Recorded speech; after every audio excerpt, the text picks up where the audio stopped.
folks, it's been a while since I've had to do another filming for another Ask the Night episode, but as a dedicated entertainer that I am, you've asked me 3 questions once again, and I will do my utmost best to answer them as best possible. And we're going to start with the Prez. How you doing, buddy? And your question is, how old were you when you first used a computer? It's a very interesting question.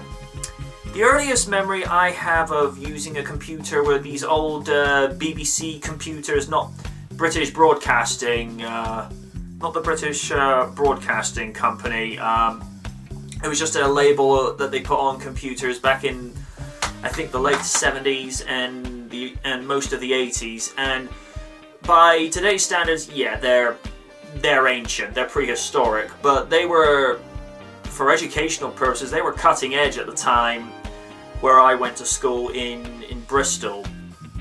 And I would have to say, and I'm getting a bit long-winded and I apologise for that, I would say I was about 6 or 7 years old, so we're talking a while ago.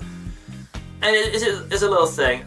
Most people think I'm actually, something like 24, 25. I can tell you folks, although that's very kind of you to suggest that I'm in my mid-20s, I'm a little bit older. But I'm not going to say, because I like to leave an air of mystery for some people. But thank you for the compliments, though. I do appreciate that. I'll look after myself.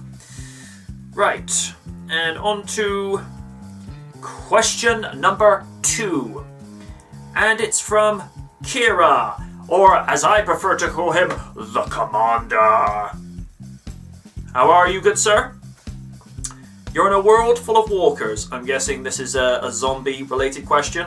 Probably from the Walking Dead series, which is very highly acclaimed, to my understanding. What's your weapons? Plan? How do you survive? My weapons would be a submachine gun, chainsaw, matches, a tank of gasoline. And how do I plan to survive?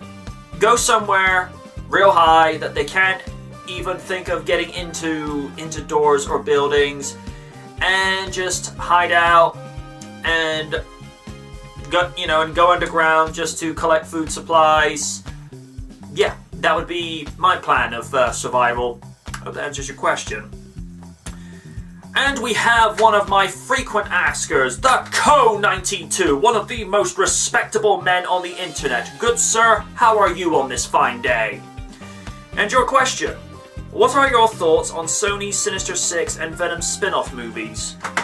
I'm all for it, if I'm being completely honest. On paper you'd think, well, we just need more Spider-Man movies, and not, anything like Sinister Six and whatnot, but considering that the Amazing Spider-Man series is a way of reimagining and rebooting the series just to make it fresh, relevant, and modern in the cinematic scope that we've got today, I'd actually like to see what these guys can do together. It'd be like Marvel's equivalent of the Suicide Squad.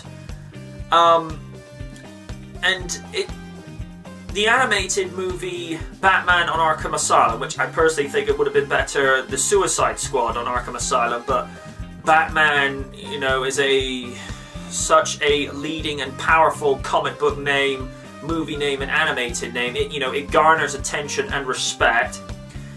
But the Suicide Squad movie, where you had the likes of Deadshot leading the crew, voiced by Neil McDonough, who some of you may remember as playing Dr. Robert Bruce Banner in the 1996 Incredible Hulk series. I honestly think a Sinister Six movie series could work, because it'll give some diversity to the Spider-Man cinematic universe, and it's not just all Spider-Man. They'll actually have time to actually build these characters from the ground up, make them complex, make them deep, make them diverse. Just give us, something a little bit different than what we've normally been accustomed to. And word is, I'm gonna be hard pressed to remember this guy's name in a moment. The actor who played Doc Ock in Spider-Man 2, he has said he's very open to the idea of reprising his role. Alfred Molina, thank you very much. He's very open to the idea of reprising his role of Dr. Otto Octavius, or Doc Ock, Dr. Octopus, whichever your preference. He's very open to the idea of coming back, and I think that's an awesome idea. You know, this guy was such a good, sympathetic villain in Sam Raimi's Spider-Man 2 that was out 10 years ago that you can buy for DVD. You can get on DVD and Blu-ray. I know, shameless plug. But he was such a good villain, and if he's able to come back and actually give us something similar but different in the way that Otto could be portrayed in this day and age, then I say go for it. And as for the idea of a Venom spin-off movie, we've been asking for a Venom movie series, or even just like a feature on Venom since he first showed up in Spider-Man 3. Now, Venom is one of those characters, if he's done right, he can be a huge box office draw. Now, in terms of the visual effects department for how they did Venom in Spider-Man 3, it's possibly some of the best visual effects work I have seen in a long time. Personally, I think Topher Grace was the wrong guy to play Edward Brock Jr., sir. No, you're Eddie Brock. Shut up!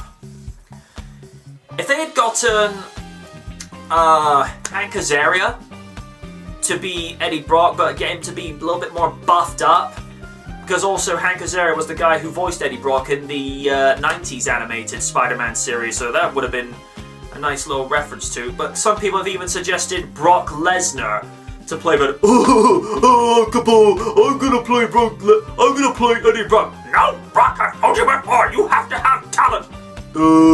What talent? Oh my goodness. But that would have been fun to see. I do think the idea of a Venom movie, again, if it's done right with the right script, the right cast, and the director that can give it the right direction and life that movie sorely would need, then I say go for it. I think it can be done. Those have been your 3 questions for this episode. You know the usual shtick by now.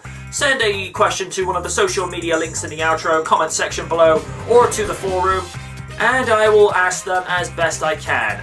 But until then, folks, thank you very much, and ask again!